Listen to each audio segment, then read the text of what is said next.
Witajcie moi drodzy.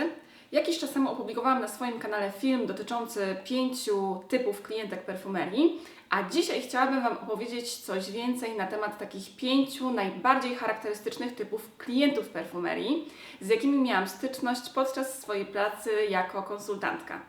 Pierwszym takim bardzo charakterystycznym typem klienta jest gej. Gej to zazwyczaj mężczyzna bardzo zadbany, który zna na pamięć asortyment perfumerii, ma bardzo dużą wiedzę na temat kosmetyków pielęgnacyjnych i często też makijażowych, zwłaszcza marek z segmentu premium i luksusowych. Także geje, jak wiemy, są mężczyznami, którzy bardzo dbają o swój wygląd i poświęcają temu dużo czasu i pieniędzy. I to mam tutaj na myśli nie tylko kupowanie dużej ilości kosmetyków i regularne ich używanie, ale też na przykład korzystanie z dobrodziejstw medycyny estetycznej. Także geje bardzo często zdarza się, że mają większą wiedzę na temat kosmetyków niż konsultantki, a już na pewno znają więcej marek kosmetycznych, ponieważ bardzo często podróżują i zapoznają się z różnymi nowinkami znajdującymi się na lotniskach i w galeriach handlowych w krajach, które odwiedzają. I powiem Wam, że oni też mają taką bardzo dużą, większą niż statystyczny mężczyzna wiedzę na temat na przykład perfum, zwłaszcza perfum niszowych. Znane jest im to pojęcie, wiedzą gdzie tych perfum szukać, znają swój gust. I powiem Wam, że rozmowa z nimi jest bardzo przyjemna. Oni są bardzo pozytywnie nastawieni, lubią sobie porozmawiać na temat kosmetyków, ale ciężko ich czymś zaskoczyć. Drugim bardzo charakterystycznym typem klienta jest mężczyzna zagubiony. Czyli słuchajcie, typowy mężczyzna, który przychodzi do perfumerii i bardzo łatwo go rozpoznać, ponieważ on się snuje pomiędzy półkami i często nie wie, co ma ze sobą zrobić.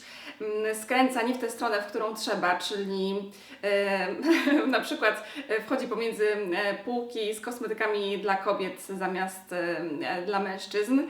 I powiem Wam, że obserwowanie takich osobników bywa dość zabawne. Natomiast tak jak powiedziałam, bardzo łatwo ich rozpoznać i to jest bardzo wdzięczny typ klienta, ponieważ taki mężczyzna, w związku z tym, że czuje się nieswojo w perfumerii i bardzo dobrze, tak uważam, ponieważ normalny mężczyzna nie powinien się interesować za bardzo kosmetykami i perfumami, ponieważ to jest domena kobiet, tak samo jak kobieta normalna nie interesuje się budową silnika samochodowego. Jakby to jest dla mnie oczywiste. Natomiast typ zagubiony to jest dokładnie ten typ, z którym wychodzicie i chcecie zrobić zakupy, a on na przykład po 5 minutach mówi, że strasznie go boli głowa i on już musi wyjść, bo ma dość, albo który w ogóle nie wchodzi do perfumerii, bo po prostu nie lubi i nie jest to miejsce, w którym on się czuje dobrze, więc w momencie, kiedy Wy robicie zakupy, to on sobie gdzieś idzie, nie wiem, do kawiarni albo do jakiegoś innego, bardziej męskiego sklepu. Natomiast bywają takie sytuacje, gdzie mężczyzna zagubiony musi się pojawić w perfumerii i najczęściej są to przypadki, kiedy chce kupić coś komuś na prezent. I powiem Wam, że ja bardzo takich klientów lubiłam, ponieważ takiemu mężczyźnie można było sprzedać dosłownie wszystko. On bardzo często nie wiedział, po co przychodził i zdawał się na opinię, na zdanie konsultantki, także kupował to, co ona mu poleciła. I bardzo często zadawał takie pytania, na przykład właśnie, co Pani się najbardziej podoba, co Pani kupiłaby na moim miejscu, co Pani zrobiłaby na moim miejscu. Także z perspektywy sprzedawcy, konsultanta, to był idealny typ klienta, ponieważ dzięki niemu można było wyrobić tak zwany target. Natomiast bywają też mężczyźni zagubieni, ale uświadomieni i to są ci mężczyźni, którzy wiedzą, że ich wiedza na temat kosmetyków jest na bardzo niskim poziomie, więc w momencie, kiedy się do niej wybierają, to na przykład przychodzą z telefonami i pokazują SMS-y albo zdjęcia kosmetyków swoich partnerek, które chcieliby im kupić.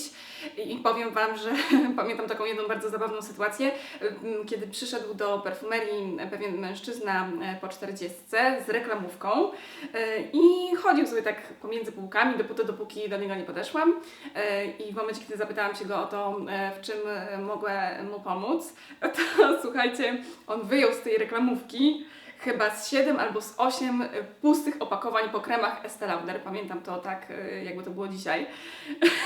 I tak mi się, słuchajcie, chciało z tego śmiać.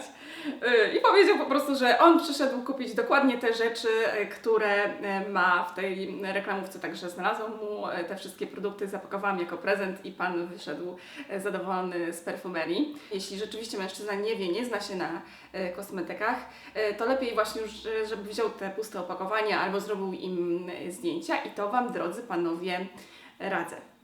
Trzeci, taki bardzo charakterystyczny typ klienta perfumerii to mężczyzna konkretny, czyli taki, jakich my kobiety lubimy najbardziej. I tak naprawdę każdy mężczyzna powinien być konkretny, ale niestety, jak wiemy, współcześnie takich mężczyzn jest niewielu. Nad czym bardzo, bardzo ubolewam. Ale powracając do tematu, klient konkretny to jest taki mężczyzna, który doskonale wie, czego używa, pamięta nazwy produktów czy też marek, więc on jest mało problematycznym klientem, nie potrzebuje, żeby mu doradzać. Wchodzi do perfumerii w konkretnym celu, bierze z półki produkt, który zna, lubi, zamierzał kupić, kupuje go i po prostu opuszcza perfumerię. Także z perspektywy sprzedawcy, konsultanta jest to taki klient, na którym łatwo zarabia się pieniądze, ponieważ on zawsze kupuje i nie trzeba nawet poświęcać czasu na to, żeby mu doradzać. Powiem Wam, że pamiętam takiego jednego mężczyznę w perfumerii, w której pracowałam, właśnie typa konkretnego. To był bardzo elegancki, dobrze ubrany mężczyzna, który odwiedzał perfumerię regularnie, zazwyczaj w porze lunchu i wparowywał do niej, słuchajcie, jak torpeda. Podchodził bardzo szybko do półki, gdzie stały kosmetyki pielęgnacyjne dla mężczyzn, wybierał produkt, który go interesował i niemal biegiem, słuchajcie, udawał się z tym produktem do kasy. I ja zawsze podejrzewałam, że to jest prawnik, ponieważ on był dość specyficzny i było bardzo ciężko się z nim w jakiś sposób komunikować. On się nigdy nie chciał otworzyć, nad czym bardzo ubolewałam. I słuchajcie, post factum okazało się, że to był właśnie prawnik, także moje przeczucie mnie nie myliło. Natomiast ja miałam wrażenie często, że my się ścigamy do tej kasy, że on robi wszystko, żebym ja nie rozpoczęła żadnej z nim rozmowy i bardzo żałowałam, że nie udało mi się go nigdy bliżej poznać, ale właśnie to był taki typowy przedstawiciel klienta konkretnego. W zasadzie to mogę powiedzieć, że to był klient podobny do mnie. Tak równie specyficzny, równie konkretny i bardzo podobnie się zachowujący w różnego rodzaju sklepach, także coś nas łączyło, ponieważ ja też nie lubię, jak mi się doradza i nie nawiązuję kontaktów bliższych z konsultantami i sprzedawcami. Kolejny bardzo charakterystyczny typ klienta perfumerii to podrywacz. Jak wiecie, ja podrywaczy nie znoszę, to znaczy bardzo lubię flirtować, bardzo lubię mężczyzn, lubię z nimi rozmawiać, przebywać w ich towarzystwie, natomiast nie cierpię takiego głupiego, bo inaczej nie można tego nazwać, podrywu. I w trakcie swojej pracy w perfumerii dorobiłam się takich kilku podrywaczy. I to są, słuchajcie, mężczyźni, którzy przychodzą do perfumerii udając, że chcieliby coś kupić, a tak naprawdę najczęściej robią tak, że upatrują sobie ofiarę, do której później sami najczęściej podchodzą, albo robią wszystko, żeby ta ich wybrana konsultantka podeszła do nich i chcą sobie z nią porozmawiać i korzystają z tego, że konsultantki są po pierwsze miłe, uśmiechnięte, pomocne i najczęściej właśnie też same rozpoczynają rozmowę i tym panom się wydaje, nie wiedzieć czemu, że skoro te panie są takie miłe, to na pewno się z nimi umówią na randkę. I słuchajcie, próbują różnych metod. Na przykład zostawiają wizytówki, żeby było widać, że są menedżerami, albo dyrektorami, albo prezesami jakichś spółek. Zostawiają różne prezenty. Zdarzało mi się na przykład, że jakiś mężczyzna zaprosił mnie na wspólną podróż do ciepłych krajów, na którą oczywiście się nie zgodziłam. Inny z kolei, słuchajcie, proponował mi kupno bielizny. I powiem Wam, że taka jedna z dziwniejszych sytuacji, jaka mi się przytrafiła, to kiedy jeden z takich stałych, chciałam powiedzieć klientów, ale to nie był klient, bo on nigdy nic nie kupował, tylko przychodził, żeby sobie ze mną porozmawiać, ale przed świętami Bożego Narodzenia przyniósł mi prezent i tym prezentem była, słuchajcie, książka z, uwaga, pozycjami seksualnymi. I jak ja tę książkę zobaczyłam, to ja po prostu nie wiedziałam, jak mam się zachować, bo tak głupiego prezentu, słuchajcie, to ja sobie nie przypominam, żebym kiedykolwiek wcześniej albo później otrzymała, także no słuchajcie, jak byście się zachowały, gdybyście dostały taką książkę sugestywną, bądź co bądź. Ale to nie wszystko. Zdarzają się też takie sytuacje milsze. I kiedyś obsługiwałam takiego bardzo nieprzyjemnego mężczyznę, który poszukiwał prezentu dla swojej siostry. Wydawało mi się, że mnie nie polubił, że nawet nie chciał ze mną rozmawiać i że jest taki dość aspołeczny, ale wybraliśmy ten prezent dla jego siostry i wyobraźcie sobie, że następnego dnia odwiedził mnie w perfumerii kurier z butelką wina i podziękowaniami za rozmowę i dobór kosmetyków. Także powiem Wam, że byłam w szoku i to takim podwójnym. Raz, że ktoś w ogóle wpadł na taki pomysł, żeby mi wysłać butelkę wina, a dwa, że zrobił to akurat mężczyzna, po którym ja bym się tego w ogóle nie spodziewała. Także tak, to był rzeczywiście miły gest. Natomiast, drodzy panowie, to nie jest niestety tak, że jeżeli kobieta jest uśmiechnięta, ładna i rozpoczyna z Wami rozmowę, a tak jest bardzo często w środowisku sprzedażowym, i mam tutaj na myśli nie tylko konsultantki w perfumeriach, ale też na przykład kelnerki albo stewardesy, to nie jest tak, że wystarczy, że ta kobieta się odezwie i odzywa się dlatego, że ona chce się z Wami umówić. Nie, nie, nie. Paradoksalnie z takimi kobietami umówić się jest najtrudniej, ponieważ do nich ciągle podchodzą jacyś mężczyźni, którzy chcą się z nimi spotykać.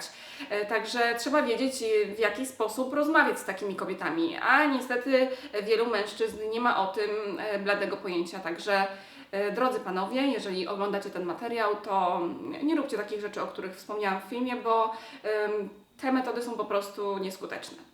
Ostatnim takim bardzo charakterystycznym typem klienta perfumerii, o którym chciałabym Wam dzisiaj opowiedzieć, jest facet z klasą. I powiem Wam szczerze, że to jest gatunek na wymarciu. W trakcie swojej kilkuletniej pracy jako konsultantka zdarzyło mi się rozmawiać z kilkoma mężczyznami, z których mogłabym tak określić, że mieli klasę. I to byli zazwyczaj mężczyźni około 40, bardzo zadbani, dobrze ubrani, o świetnych manierach, z którymi się niesamowicie przyjemnie rozmawiało, ale którzy też nigdy się nie spoufalali, czyli nie doprowadzali do sytuacji takich jak podrywacze, że po prostu dawali do zrozumienia, że chcieliby się umówić z konsultantką. Naprawdę ja bardzo żałowałam zawsze, kiedy taki mężczyzna opuszczał perfumerię, ponieważ przebywanie w towarzystwie mężczyzn z klasą było naprawdę bardzo, bardzo przyjemne i było mi zawsze wtedy przykro, że nie udawało mi się takich mężczyzn poznać bliżej. Przypominam sobie taką jedną sytuację i do tej pory zazdroszczę mojej koleżance, która też trafiła na takiego mężczyznę z klasą, który przyszedł przed świętami kupić prezenty dla pracowników swojej firmy i doradzała mu moja koleżanka. On w tej perfumerii spędził około godziny i kupili mnóstwo prezentów i w międzyczasie zdążył zapytać tę moją koleżankę o to, jakie ona perfumy lubi najbardziej, jakie jej się podobają. I ona mu powiedziała. Ten mężczyzna kupił te perfumy i na samym końcu, kiedy już zapłacił za swoje zakupy i one zostały zapakowane na prezenty, to wyobraźcie sobie, że te ulubione perfumy mojej koleżanki wręczył jej w prezencie za to, że pomogła mu doradzić i wybrać prezenty świąteczne. Także to był niesamowicie miły gest i tak jak mówię, bardzo wtedy i też do dnia dzisiejszego zazdroszczę koleżance, że właśnie czegoś takiego doświadczyła. Takie sytuacje zdarzają się niezmiernie rzadko. Mnie osobiście częściej zdarzało się, żeby to jakieś moje stałe klientki przynosiły mi różne prezenty. Natomiast tak jak mówię, mężczyźni z klasą to jest gatunek na wymarciu, ale jeżeli oglądają mnie mężczyźni i chcieliby jakoś zrobić wrażenie niecodzienne na konsultantce, to radziłabym właśnie wpaść na podobny pomysł do tego, na który wpadł tamten mężczyzna. Dobrze, moi drodzy, na dzisiaj to by było wszystko. Dajcie mi proszę znać, jakim typem klienta są Wasi partnerzy, drogie panie. A panowie, proszę dajcie mi znać, jakim typem klienta jesteście Wy. Czy jesteście którymś z tych przeze mnie wymienionych, czy też może mieszanką kilku z nich, albo jeszcze jakimś innym typem, o którym dzisiaj nie opowiedziałam.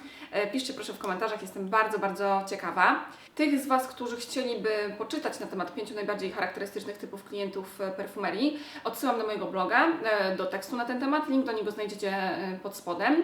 Przypominam również, że w opisie pod filmem znajdziecie linki do wszystkich mediów społecznościowych, w których jestem obecna. Gorąco zachęcam Was do obserwowania mnie na Facebooku, Instagramie oraz Snapchacie, gdzie jestem codziennie, do subskrybowania mojego newslettera, w którym zamieszczam treści, o których nie mówię nigdzie indziej. Na dole znajdziecie również listę, jak zwykle, kosmetyków, za pomocą których wykonałam dzisiejszy makijaż.